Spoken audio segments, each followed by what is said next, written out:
میں اترنے والا نہیں. تو بندگان خدا عرض کر رہا تھا کہ اللہ تبارک و تعالی ارشاد فرماتا ہے هل يستوي الذين يعلمون والذين لا يعلمون. تو علم دین جو ہے وہ اللہ کی سب سے بڑی عطا ہے.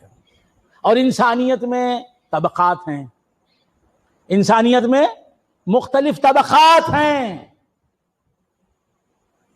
مختلف گروپس ہیں، مختلف کمیونٹیز ہیں، مختلف اقوام ہیں. اور ان سب گروپس میں، ان سب کمیونٹیز میں سب سے اعلیٰ انسانی جماعت کون ہے؟ انبیاء کی جماعت. انبیاء کی جماعت. اور انبیاء کی جماعت کو اللہ نے، تمام نبیوں کو اللہ نے دولت سے مالا مال نہیں کیا. ہاں کچھ ایسے انبیاء بھی ہوئے ہیں جنہیں اللہ نے دنیا کی دولت سے بھی سرفراز فرمایا.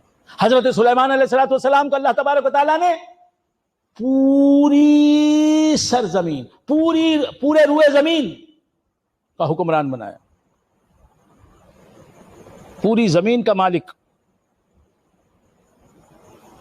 پوری زمین کا بادشاہ، پورے گلوب پر حکومت ان کی. حضرت انبیاء میں پوری دنیا پر حکومت کرنے والے، پورے گلوب پر حکومت کرنے والے ایک حضرت سلیمان علیہ السلام. پھر غیر نبی ایک ہوئے ہیں جن کی پوری روئے زمین پر حکومت رہی.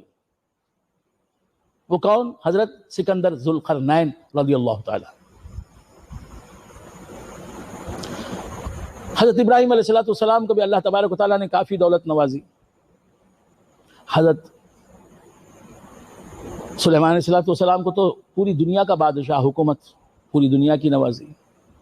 حضرت داؤد علیہ السلام بھی اللہ نے انہیں ظاہری سلطنت بھی عطا فرمائی. تو پوری روئے زمین کی حکومت تو سلیمان علیہ السلام کے حصے میں آئی. تو یہ بعض نبیوں کو اللہ نے دولت مند بنایا، لیکن اکثر پیغمبروں کو اللہ تبارک و تعالیٰ نے زیادہ مقدار میں دولت دنیا نہیں دی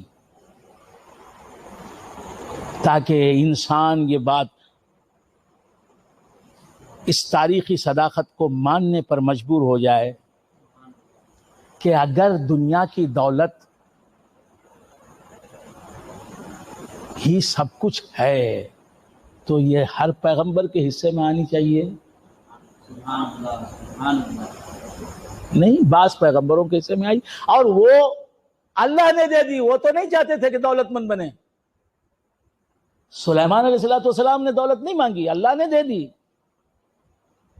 خیر بندگان خدا، عرض کر رہا تھا کہ اللہ تبارک و تعالیٰ نے علم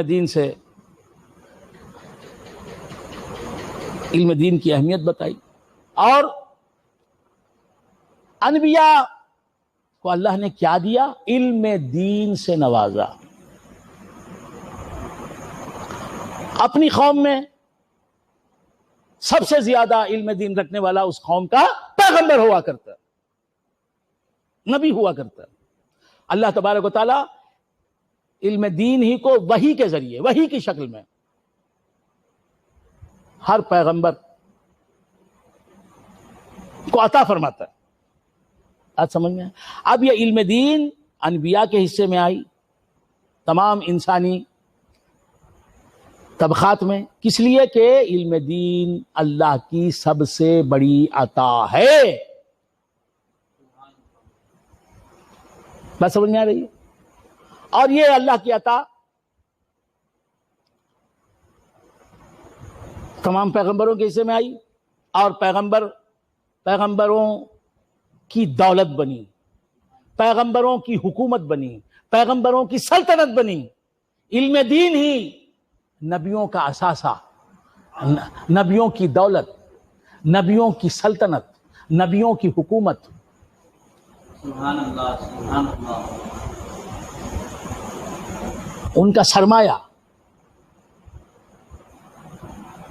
ان کا زادیرہ، ان کا توشہ، ان کی تجوریوں میں دنیا کے سکے نہیں تھے. نبیوں کی تجوریاں بھری ہوئی تھیں علم دین سے. سبحان اللہ. میری تجوریاں ہیں مظفر بھری ہوئی، میری تجوریاں ہیں مظفر بھری ہوئی. مظفر وارثی صاحب رحمت اللہ علیہ فرماتے ہیں میری تجوریاں ہیں مظفر بھری ہوئی، مانگے وہ اور کیا جسے مل جائے مصطفیٰ، مانگے وہ اور کیا جسے مل جائے مصطفیٰ. تو بندگان خدا، انبیاء کو اللہ نے جو سب سے اس کی نظر میں بڑی نعمت تھی، بڑی دولت تھی، وہ دے دی، وہ علم دین. اور اب جس کے پاس مال ہوتا ہے وہ دنیا سے رخصت ہوتا ہے اپنے وارثوں کو اپنا مال دے کر، اپنے وارثوں میں اپنا مال چھوڑ کر. 1000 کروڑ کا کوئی مالک تھا، مر گیا، آخری سانس اس نے لی تو اب اس کے جو بیٹے ہیں بیٹیاں ہیں، اس کی جو بیوی ہے، اس کے جو ماں باپ ہیں، اس 1000 کروڑ کے مالک بن گئے اپنے اپنے سہم کے مطابق، اپنے اپنے حصے کے مطابق. آپ سمجھ رہے ہیں؟ سبحان اللہ. اب ٹائم مت دیکھیے گا، میں صبح تک بھی بولوں تو سنیے گا. میرے سامعین سے بھی میں دریافت کرتا ہوں کہ وہ کب تک سنیں گے.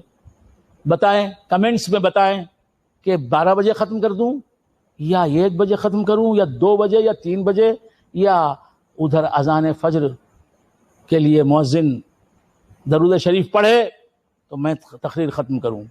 خیر بندگان خدا، ہمارے بصیری شاہ صاحب جو اس جامعہ کے الجامعۃ العامریۃ الکلیمیہ کے پرنسپال ہیں، وہ تو کہہ رہے ہیں کہ آپ بولتے ہی جائیے، ہم سننے کے لیے تیار ہیں. سبحان اللہ. ہاں، تو عرض کر رہا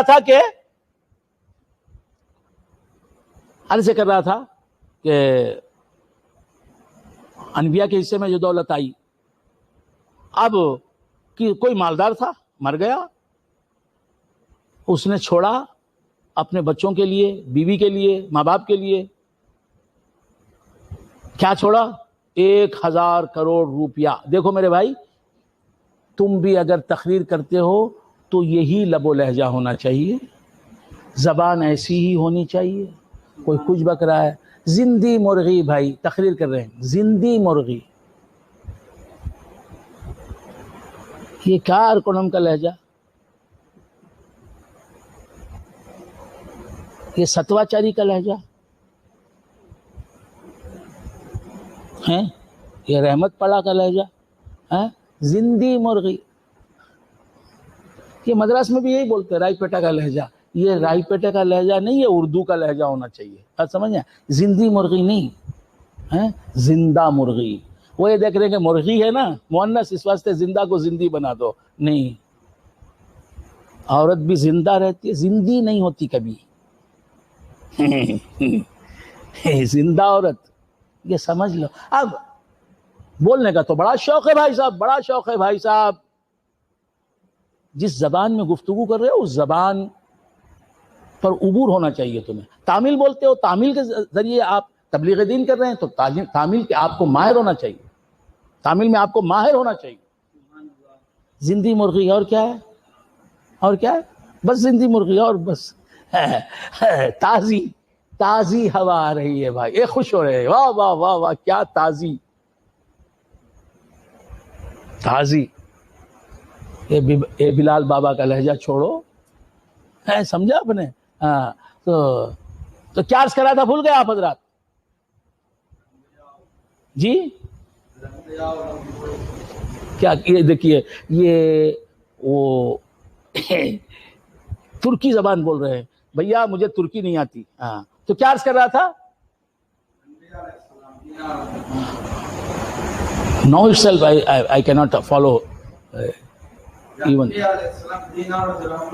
ہاں، تو انبیاء علیہ الصلوۃ والسلام یہ 100 کروڑ روپیہ، 1000 کروڑ، 1000 کروڑ روپیہ جس نے چھوڑا اپنے ورثہ کے لیے، وہ بھی تقسیم ہوگا۔ اس کے وارثوں میں کچھ شرابی ہو سکتے ہیں، کچھ زانی ہو سکتے ہیں جی، یا اس کے پورے ورثہ جو ہیں کافر ہو سکتے ہیں، مورث بھی کافر، وارث بھی کافر، آپ سمجھ رہے ہیں؟ لیکن انبیاء علیہ الصلوۃ والسلام جب اس دنیا سے پردہ کر لیتے ہیں، جب ان کا وصال ظاہری ہو جاتا ہے، وہ مرتے نہیں، سبحان اللہ، وہ ہر چیز ان کو اللہ نے دی، زندگی دی، زندگی کی کامیابیاں دیں، بس سمجھ میں اچھی چیزوں کی لذت چکھائی کہ یہ میری نعمت ایسی ہوتی ہے، یہ میری نعمت ایسی ہوتی ہے، تو وصال کی لذت سے بھی آشنا کرتا ہے، موت کسے کہتے ہیں یہ بھی بتاتا ہے۔